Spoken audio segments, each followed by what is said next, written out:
So let's turn our attention to the International Space Station. This is one of those occasions where we can't really trust two-dimensional media, because all we have is images and video that supposedly prove that there's an International Space Station up there and it's been manned since 1999. One of the most visible indications that there are people up in space inside the International Space Station is that they're in zero gravity. However, NASA has an aircraft known as the Vomit Comet, and when this aircraft takes a certain flight path, the people inside feel weightlessness.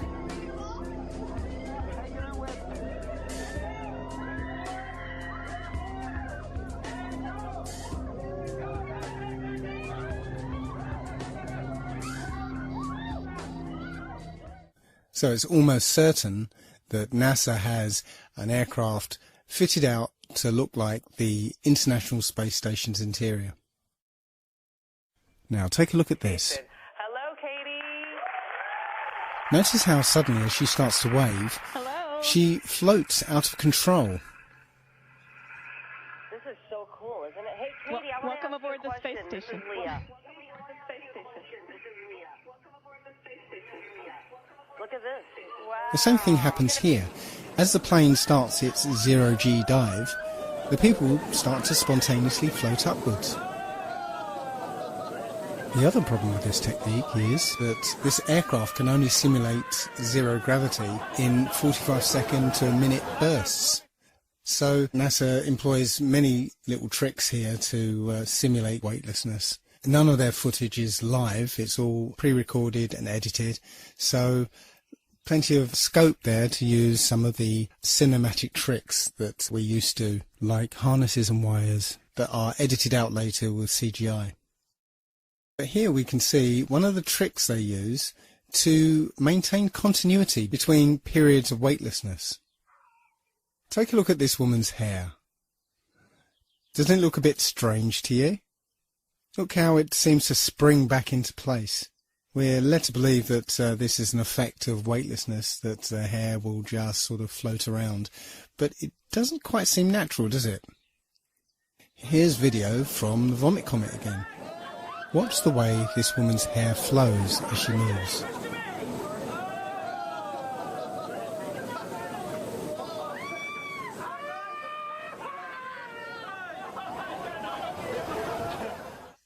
Seems quite obvious now that this is some kind of perm or hairspray, so that between periods of weightlessness we get that visual continuity. Now, there are plenty of examples of these gravitational anomalies, but I'm not going to spend too much time on it. I just wanted to show that all these things that you can see from NASA can be simulated and CGI'd up for your benefit. They don't seem to do any real scientific experiments up there. The effort seems to be just to get you to believe that they're there. That's it. There are also plenty of anomalies when you look at spacewalks. For footage of spacewalks on the exterior of the International Space Station, NASA will freely admit they have a huge swimming pool called the Neutral Buoyancy Lab, where they train their astronauts, and within this huge swimming pool they have a mock-up of the exterior of the International Space Station. I'm going to show you a video from a YouTuber called Jungle Surfer, who's done the best expose of spacewalking anomalies. Another aspect of the illusion of space travel is spacewalks. These are faked inside a swimming pool. It's a custom-built swimming pool, and that's a great way to fake zero gravity. About 6 months ago, in 2013, a gallon of water leaked into one of their spacesuits in a matter of seconds. NASA doesn't really have a proper explanation for how on earth this could have happened. There shouldn't be water leaking into someone's helmet and a person almost drowning in space. How can you drown in space? They now wear snorkels to make sure that they don't drown in space. How can this be happening? A snorkel in space? There could be some water in the porous plate sublimator. When they were on the moon, they supposedly had about a gallon of water, but that cooling system is supposed to be well away from their head. There really is no sane explanation for why a gallon of water would leak into someone's spacesuit, unless you realise the whole thing is faked inside a swimming pool. In this scene, you can see the Chinese spacewalk, and you can see a bubble coming up from the guy's suit. How do you have a bubble in space? Space is supposed to be a vacuum, not a swimming pool. But it's obviously just a swimming pool filled with water. Obviously, there would be some equipment that they could only fix from the outside, but a lot of these spacewalks, it seems like equipment they easily could have configured to be accessible from the inside of the International Space Station. It seems more like an excuse to get out and show their other space trick, which is the faking of spacewalks in a swimming pool. In this vid, you catch a glimpse of someone wearing a scuba tank. Scuba tanks in space? Snorkels and scuba tanks in space? They act like a spacewalk is just a walk in the park, like there's very little danger involved at all. They're looking through the spacesuits. Oh, here's a spacesuit. We're going to go for a spacewalk. As if there's no danger at all. Like they don't care. They don't care. They don't act like they're in a life-threatening situation, like they could die at any second, even though they can. So you would think to preserve their life they would want to minimize the amount of spacewalking that they did. But there seems to be an abundance of equipment on the outside of the International Space Station that constantly requires repairing, which makes for a good TV spectacle and is inspired by movies like Sandra Bullock's Gravity. And after Gravity came out, they, of course, had to do another spacewalk to fix some emergency, some piece of equipment that their lives depend on that, amazingly, they can fix every time. But you know what? Thanks to the genius of the engineers at NASA, they employ snorkels in space now, so that should stop them from drowning. Finally, I'm going to leave the last word to one of the astronauts themselves, when he made a tiny little slip-up during a question and answer session. Take note of his body language after he makes his mistake. Hello, my name is Bailey. This question is for Chris. What was high school like for you?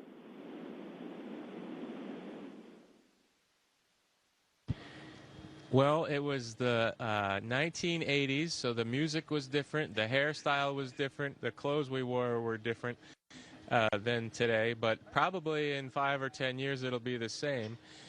And in school, I was just like you, probably all of you there. I tried my best. I didn't always succeed, didn't always do well, but I put my best effort into school. Math and science were kind of my favorite subject. I didn't really like English in reading too much, but I've since grown out of that, and I enjoy reading now.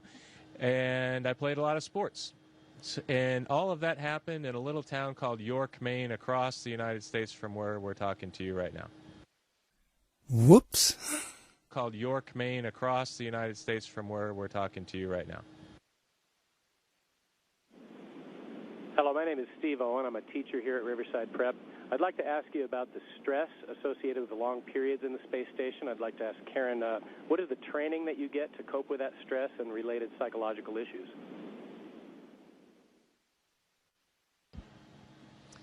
Well, for psychological issues, actually, when we are selected as astronauts, we go through quite a vigorous psychological screening process. You certainly don't want somebody who comes up here and has a breakdown or is claustrophobic. But also, we have well, like Chris's background as a Navy SEAL and Luca's background as a test pilot clearly prepare them for high stress situations. I could also argue that going through the process of getting a PhD can be a high stress thing as well. And so generally when people get to the point where they're applying for this job, they've been through several things in their life that are high stress and have proven that they can handle. Humans in space? I'm not even sure there is such a thing as space anymore.